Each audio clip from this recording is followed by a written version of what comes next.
இன்னைக்கு அங்கிள் சொன்னாங்க இன்னைக்கு மெசேஜ் கொடுக்கணும்னு சொன்னாங்க. நான் ஆண்டோட சமூகத்தில் ஐ வாஸ் ஆக்சுவலி வெயிட்டிங். ஆண்டவர் ஏதாவது வெளிப்பாடை கொடுப்பாரு, ரெவலேஷனை கொடுப்பாரு அப்படின்னு நான் காத்திருந்தேன். ஆவியானவர் என் இருதயத்தில் போட்ட வார்த்தை என்னன்னு கேட்டிங்கன்னா, நினைப்பூட்டுகிற ஆவியானவர் என்கிற வார்த்தையை என் இருதயத்தில் போட்டார். நினைப்பூட்டுகிற ஆவியானவர். எனக்கு அவர் காமித்த வசனம் யோவான் 14:26 எனக்கு காமித்தார். என் நாமத்தினாலே பிதா அனுப்ப போகிற பரிசுத்தாவியாகிய தேற்றவாளனே எல்லாவற்றையும் உங்களுக்கு போதித்து நான் உங்களுக்கு சொன்ன எல்லாவற்றையும் உங்களுக்கு நினைப்பூட்டுவார். நினைப்பூட்டுகிற ஆவியானவர் என்கிற வார்த்தையை அவர் எனக்கு கொடுத்தார். நினைப்பூட்டுகிற ஆவியானவர், நமக்கு நினைப்பூட்டுகிற ஆவியானவர் அவர் தான். தன்னுடைய நினைவுகளில் வைத்திருக்கிற ஆவியானவர் அவர் தான். ஆவியானவர் நம் ஒவ்வொருவரையும் அவருடைய நினைவில் வைத்திருக்கிறார். இந்த வேளையில சின்ன ஒரு சரணத்தை மட்டும் பாடிட்டு நம்ம வார்த்தைக்கு நேராக போகலாம். மறவாமல் நினைத்த தேவன் அவர். நீ இருக்கிற இடத்துல கண்களை மூடி ஆண்டோட பிரசன்னத்தை ஒரு நிமிஷம் வரவேற்றுட்டு let us welcome his presence in this place so that இந்த செய்தி எனக்கு ரொம்ப ஊழியம் பண்ணுச்சு. கடைசி வாரத்தில் இருக்கிறோம், புதிய ஆண்டுக்குள்ளே போகிறோம். எனக்கு பெரிய ஒரு ட்ரீட்டாக இருந்துச்சு இந்த செய்தி. அதே மாதிரி உங்களுக்கும் இருக்க வேண்டும் நான் வாஞ்சிக்கிறேன். நினைத்தீரையா மனதார நன்றி சொல்வேன். ஹல்லேலூயா. என்னை மறவாம் நினைத்தீரையா மனதார நன்றி சொல். மறவாமல் நினைத்தீரையா, என்னை மறவாமல் நினைத்தீரையா. கண்களை மூடி மனதார நன்றி சொல்வேன். இரவும் பகலும்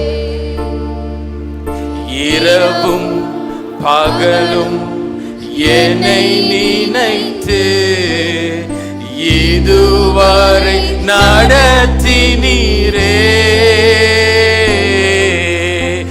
இரவும் பகலும் என்னை நினைத்து இதுவரை நடத்தினீரே. கைகளை உயர்த்தி நன்றி ஐயா, நன்றி நன்றி ஐயா. கோடி கோடி நன்றி ஐயா, நன்றி ஐயா, நன்றி நன்றி ஐயா.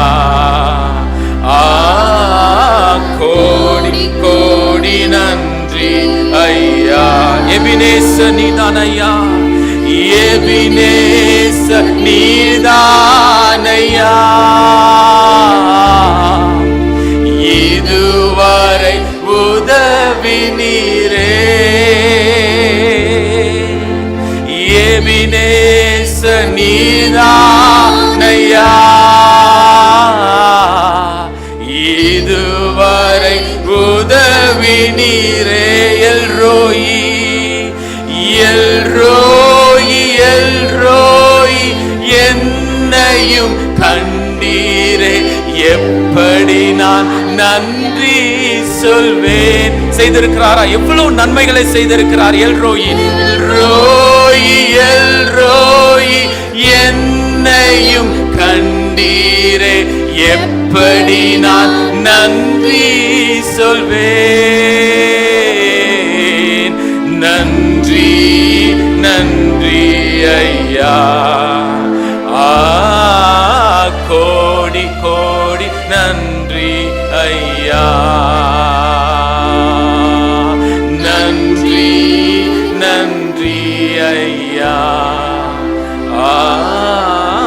கோடி கோடி நன்றி ஐயா. நினைப்பூட்டுகிற ஆவியானவர் இவர்.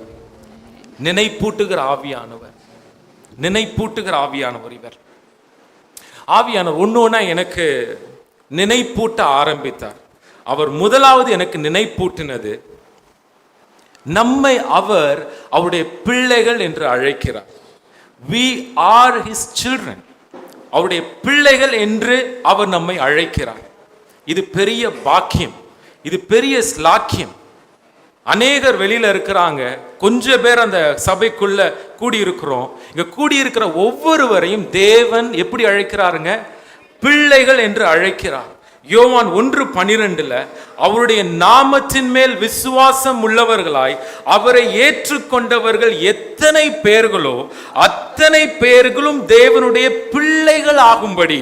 நாம் எல்லாரும் யாருங்க? தேவனுடைய பிள்ளைகள். ரோமர் 8:15 புத்திர ஸ்வீகாரத்தின் ஆவியை நமக்கு கொடுத்து அவரை அப்பா பிதாவே என்று அழைக்கத்தக்கதான ஒரு கிருபையை கொடுத்திருக்கிறார்.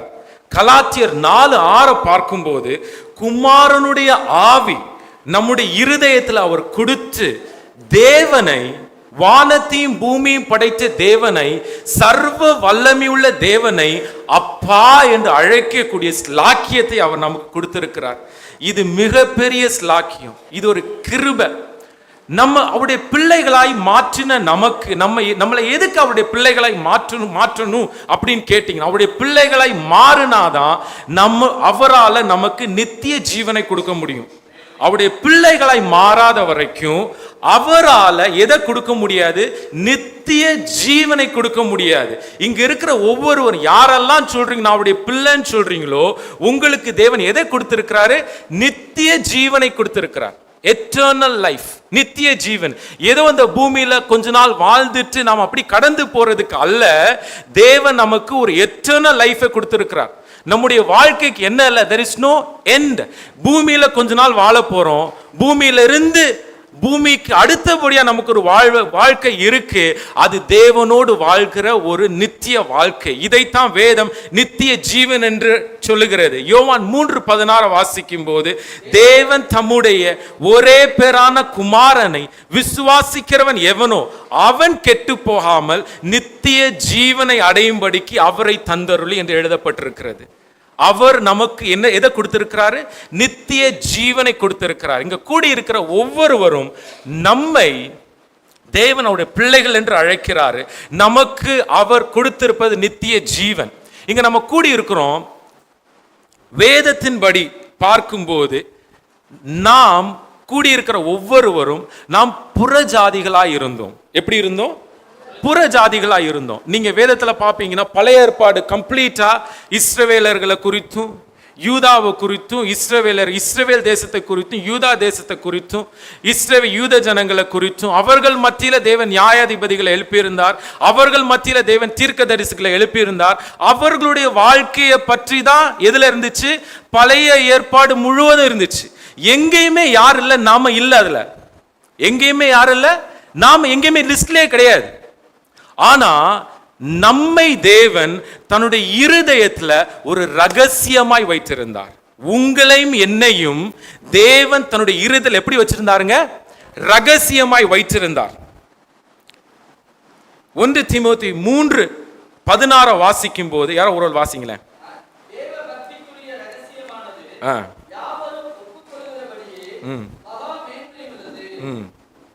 தேவன் மாம்சத்திலே வெளிப்பட்டார்,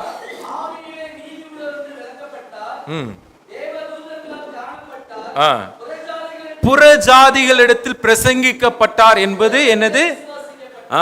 புறஜாதிகளிடத்தில் பிரசங்கிக்கப்பட்டார். நம்மிடையே இயேசு பிரசங்கிக்கப்பட்டார் என்பது ஒரு தேவ ரகசியம். ஆங்கிலத்தில் போட்டிருக்கு, we confess is a mystery. நம்ம கன்ஃபஸ் பண்றோம் பாத்தீங்களா? இயேசுவின் தேவன் அப்படி நீங்களும் நானும் கன்ஃபஸ் பண்ணும்போது நம்ம எதை கன்ஃபஸ் பண்றோம்?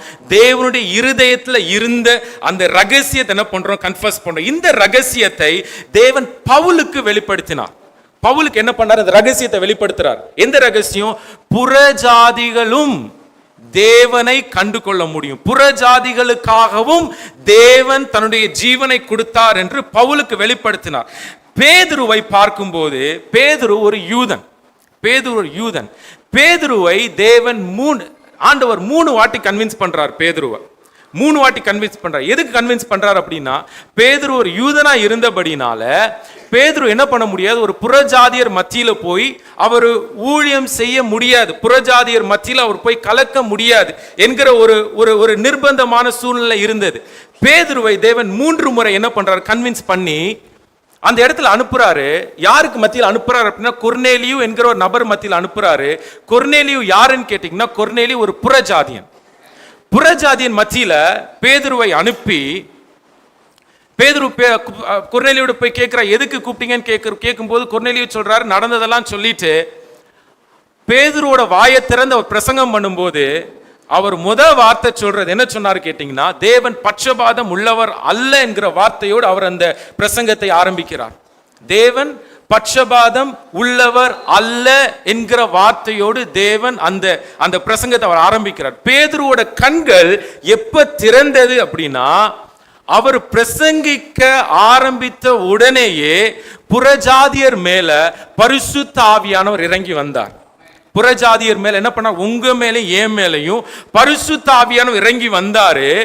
பேதுரு அந்த இடத்துல சொல்றாரு, எப்படி நம்ம மேல 120 பேர் அப்போஸ்தலர் 2ஆம் அதிகாரத்துல கூடி இருந்தார்கள்ல, அப்ப பரிசுத்த ஆவியானவர் அவங்க மேல இறங்கி வந்தாருல்ல, அதே போல இவர்கள் மேலேயும் பரிசுத்த ஆவியானவர் இறங்கி வந்திருக்கிறாரு.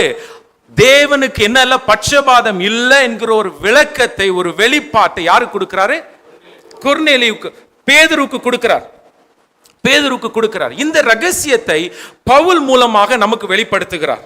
தேவன் வெளிப்படுத்தி இருக்கிறார். வாசிப்புமா, எபேசியர் 3:3 வாசிங்க. அது என்னவெனில், புறஜாதிகள் சுவிசேஷத்தினாலே உடன் சுதந்திரமாய்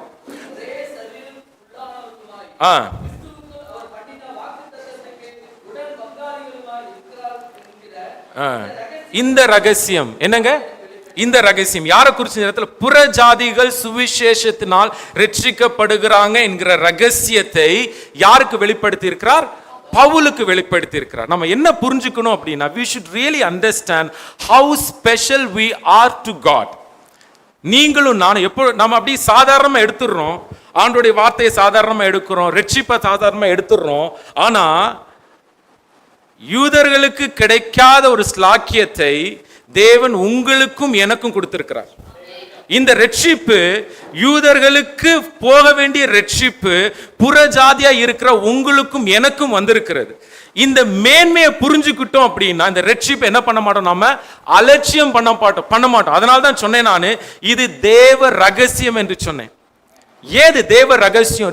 இது நீங்களும் நானும் ரட்சிக்கப்பட்டது ஒரு தேவ ரகசியம் என்கிற ஒரு புரிதல் நமக்கு இல்லை அப்படின்னா, இந்த ரட்சிப்பு அப்படியே ஃபுட்பால் மாதிரி காலில் போட்டு இப்படி உதைச்சிருவோம். நாம என்ன செஞ்சிருவோம், ஃபுட்பால் மாதிரி காலில் போட்டு உதைச்சிருவோம்.